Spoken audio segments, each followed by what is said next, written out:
Assalamualaikum warahmatullahi wabarakatuh. Pada video kali ini saya akan melanjutkan mengenai materi perubahan kepemilikan. Di bagian kedua perubahan kepemilikan kali ini, kita akan membahas mengenai akuisisi bertahap.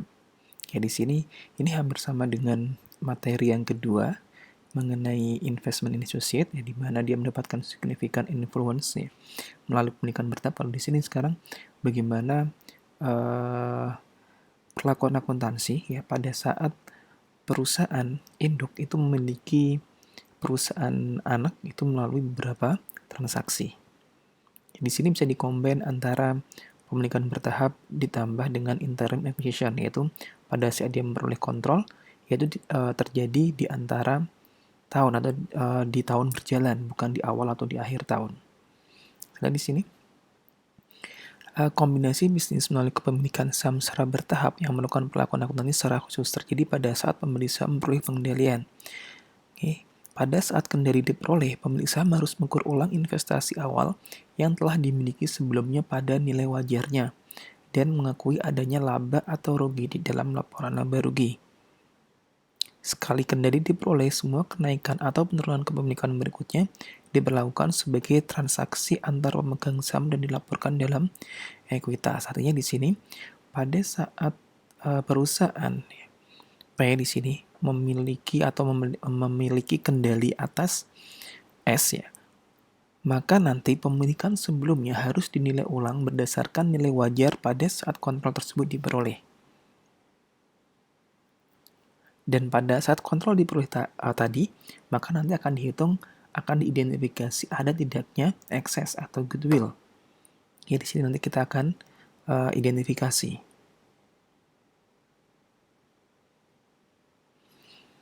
Kita lihat. Dengan demikian, sebelum kendali diperoleh, maka investasi saham diperlakukan sesuai dengan standar yang relevan. Pada saat kendali diperoleh, nilai wajar aset dan liabilitas entitas yang diperoleh termasuk goodwill diukur. Penyelesaian yang timbul atas aset dan liabilitas sebelumnya diakui sebagai laba rugi. Perolehan kendali memicu terjadinya pengukuran ulang. Sehingga kalau kita lihat bagaimana cara mengidentifikasi goodwill, di PSAK 22 disebutkan bahwa merupakan agregat dari consideration transfer, kemudian ditambah dengan nilai ditambah dengan nilai controlling interest ya, NCI, kemudian juga imbalan yang dialihkan, kemudian ditambah dengan jumlah setiap kepentingan non pengendali atau NCI. Kemudian untuk kombinasi bisnis yang dilakukan secara bertahap, yang kita besar ini, maka nilai wajar pada saat tanggal akuisisi kepentingan ekuitas yang sebelumnya dimiliki oleh pihak pengakuisisi pada pihak diakuisisi. Artinya, pemilikan sebelumnya akan dinilai ulang berdasarkan nilai wajar pada tanggal akuisisi atau pada saat diperolehnya kontrol. Ini kemudian dikurangi dengan jumlah neto dari aset teridentifikasi yang diperoleh dan liabilitas yang diambil alih pada tanggal akuisisi. Jadi kalau kita lihat di PSAK 22 di paragraf 32 mengenai goodwill ya. Jadi di sini nanti kita akan mengidentifikasi berapa nilai wajar pemilikan sebelumnya pada saat kontrol diperoleh. Kemudian kita akan identifikasi berapa nilai dari NCI-nya. Kemudian kita jumlahkan dengan pembelian yang terakhir, ya, berapa consideration transfernya, berapa imbalan yang dialihkan. Kemudian nanti dikurangkan dengan jumlah neto aset teridentifikasi. Akan ketemu berapa goodwill-nya. Kita bisa lihat contoh di sini. Misalnya pada tanggal 1 Januari 2016, X membeli 50% saham Y senilai 120.000. Sebelumnya, X sudah mempunyai 20% saham Y yang dibelinya seharga 40.000. Nilai wajar saham ini pada 1 Januari 2016 pada saat kontrol diperoleh adalah 48.000. Fair value non-controlling interest pada 1 Januari adalah 80.000. Ini nilai dari kepentingan non-pengendali. Pada saat jadi 1 Januari, nilainya itu 80.000. Dan nilai wajar net aset yang dapat diidentifikasi 220.000. Karena pada 1 Januari 2016 total kepemilikan saham X menjadi 70% dan dia di sini dianggap dia memiliki kontrol. Ya, maka akan dihitung berapa goodwill-nya. Oke, jadi di sini kalau kita melihat dari PSK 22 paragraf 32 mengenai goodwill, maka imbalan yang dialihkan ke consilient transfernya itu pembelian terakhir yaitu 1 Januari 2016 120.000 ditambah dengan nilai wajar saham yang sudah dimiliki sebelumnya, karena ini pemilikan bertahap sebesar 48.000. Kemudian nilai wajar dari NCA, kepentingan non pengendali, yaitu sebesar 80.000, sehingga total nilai saham perusahaan itu sebesar 248.000 dikurangi dengan identifiable net assetnya sebesar 220.000. Oke, nilai wajar dari net aset yang teridentifikasi 220.000, sehingga goodwill-nya ketemu 28.000. Kemudian dari di sini bahwa apabila ada kenaikan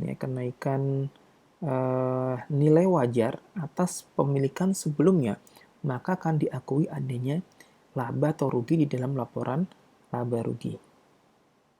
Oke, sehingga di sini ya ada kenaikan dari 40 yang dimiliki sebelumnya menjadi fair value pada saat akuisisi diperoleh, pada saat kontrol diperoleh sebesar 48.000, sehingga akan ada selisih 8.000, ada gain.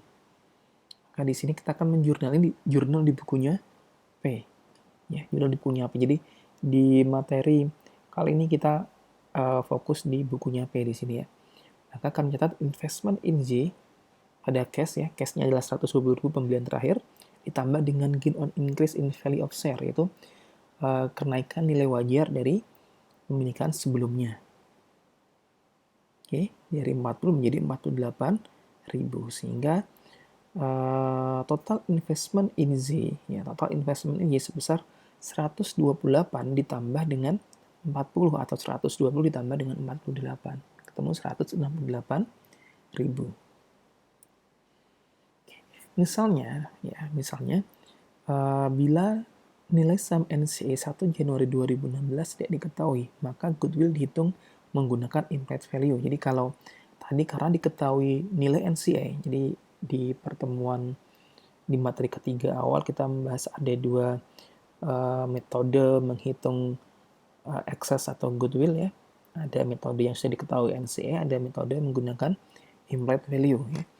Kalau misalnya di sini ya tidak diketahui nilai NCA, maka kita akan menggunakan implied value.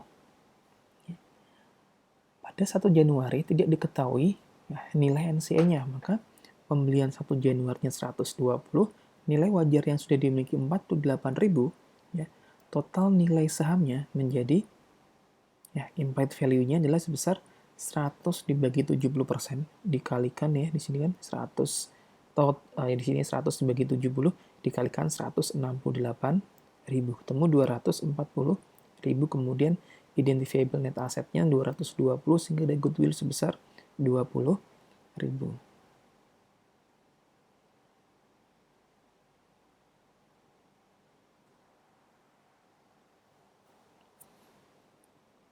Bisa tidak kalau misalnya kita menggunakan cara yang lain? Sebenarnya bisa. Oke, jadi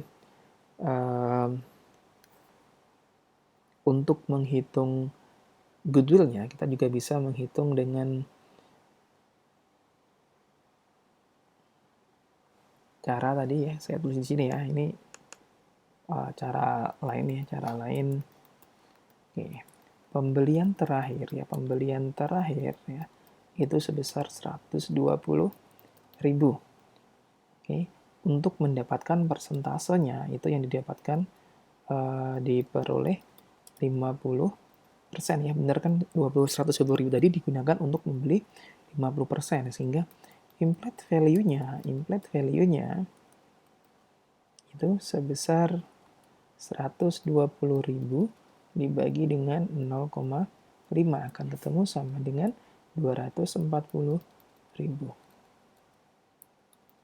Oke, kemudian dikurangkan dengan identifiable fair value net asset S ya.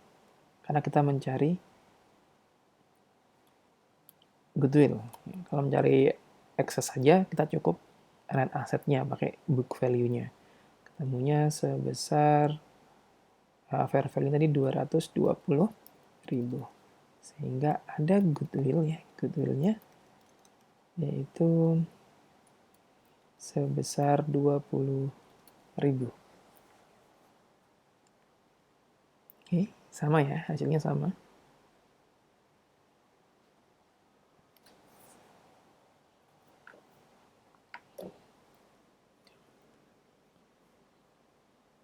Oke, kita lanjutkan lagi. Ini contoh yang lainnya.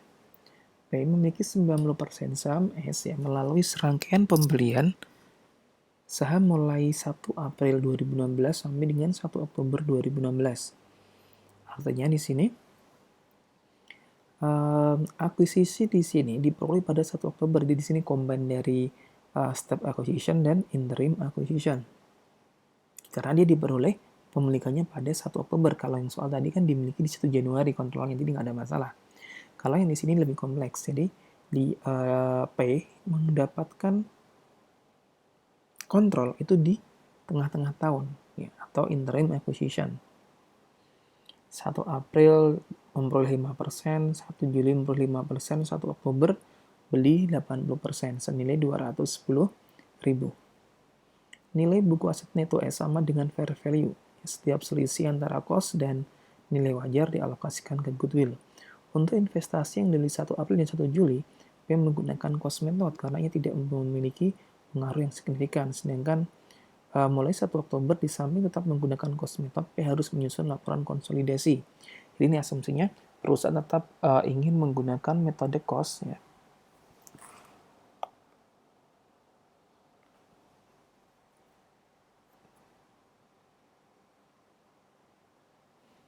Di sini asumsinya bahwa P akan membuat laporan konsolidasi menggunakan cost method. Oleh karena itu, P juga menggunakan pembukuan atas investasinya itu menggunakan metode biaya. Jadi selain dia mencatat di bukunya P sendiri, ya P juga membuat laporan konsolidasi. Kepemilikan P pada 1 Oktober itu menjadi 90%. Dan cost dari investasinya itu 225.000.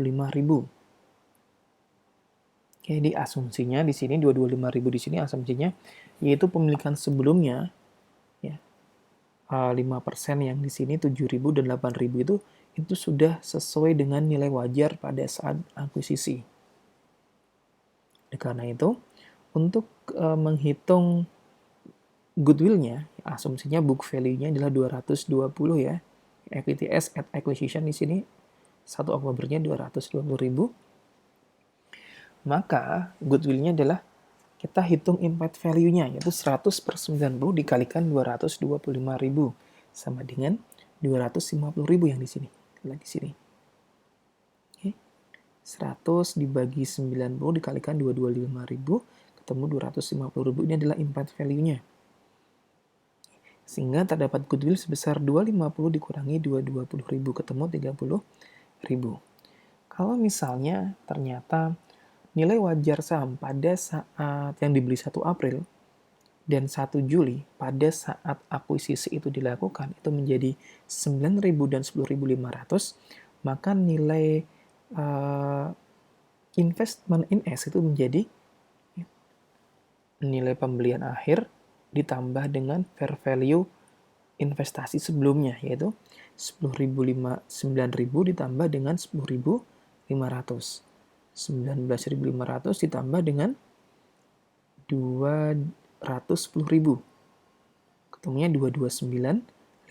Sehingga impact value-nya menjadi 100 dibagi 90 dikalikan 229.500. Ketemu 255.000. Sehingga goodwill-nya akan menjadi 255.000 dikurangi 220.000 ketemu 35.000.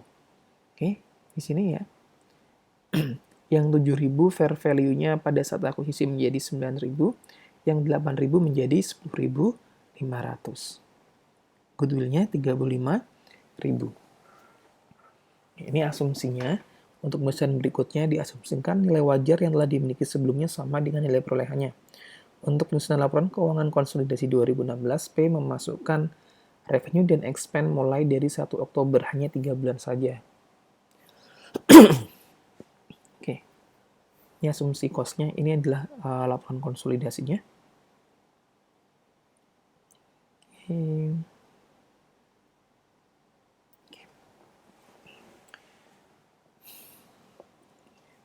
Perusahaan membuat jurnal eliminasi menggunakan pendekatan yang kedua. Jadi kalau masih ingat kan ada pendekatan yang pertama, yaitu di interim acquisition di video yang pertama, itu menggunakan pre-acquisition income ya, atau dengan mengurangkan sales dan COGS.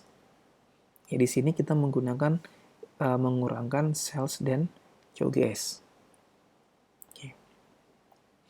Karena dimiliki 1 Oktober, artinya sales yang tidak dimiliki atau yang bukan bagian dari konsolidasi adalah 9 bulan ya, 9 bulan dari Januari sampai dengan 30 September. Berarti di sini 9/12 atau 3/4 dikalikan 150.000. Di sini salesnya adalah 150.000 di sini. 150.000. Kemudian expenses-nya 110.000. Maka di sini 112.500, COGS dan expense-nya juga 3/4 dikalikan 110.000 ketemu 82.500. Kemudian RE beginning-nya sama capital stock-nya ya. Kita lihat di sini capital stock-nya adalah 100.000 dan RE beginning-nya 90.000. Oke, RE-nya RE beginning, bukan RE pada 1 Oktober ya, tapi RE beginning 1 Januari 2016. Oke, kemudian goodwill-nya tadi ketemu 30.000. Ini menggunakan contoh yang pertama ya, bukan yang di sini yang menggunakan yang atas, yang 30.000 di sini. Oke. Kemudian non-controlling interest-nya yang beginning 10% itu 100.000 ditambah 90.000 ditambah 30.000 ditambah selisih 112.500 sales dikurangi dengan COGS 82.500 ketemu 30.000. Hasilnya adalah 25.000 sehingga NCA beginning-nya sebesar 25.000. Kemudian NCA expense-nya kalau kita menggunakan pendekatan yang kedua yang sales COGS, maka NCA expense-nya juga yang diakui itu sebesar net income yang akan menjadi haknya P dan haknya NCA. Nah, di sini 10% dikalikan 1/4 dari Oktober sampai Desember ya. 10% dikalikan 1/4 dikalikan 40.000. Ketemunya adalah 1.000. Tidak ada dividen, maka NC ending juga 1.000. Oke, sehingga nanti ini adalah laporan konsolidasinya, worksheet untuk laporan konsolidasinya. Bagaimana dengan metode ekuitas? Ya. Di metode ekuitas ya, sama, yang beda nanti adalah income from S-nya. Okay. Jurnal eliminasi yang berbeda adalah income from S-nya.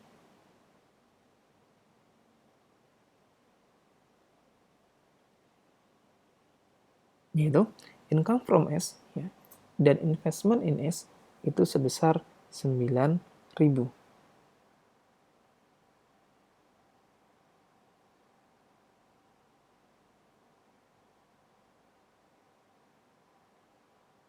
Dari mana angka 9.000-nya? Berarti 1/4 ini sama dengan yang di NC di sini ya. 90% ya dikalikan dengan 1/4 dikalikan 40.000. Oke. Jadi kalau saya tulis di sini ya, maka income from S itu berasal dari 90% dikalikan ya 3/12 ya, 3 bulan kalikan 12 dikalikan 40.000. Kan ketemu 9.000. Oke, ini pembahasan mengenai step acquisition yang digabungkan dengan interim acquisition. Oke, nanti buat Anda latihan ya, bagaimana jurnal eliminasi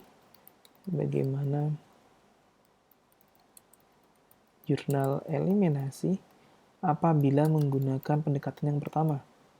Apabila menggunakan pendekatan pre-acquisition income.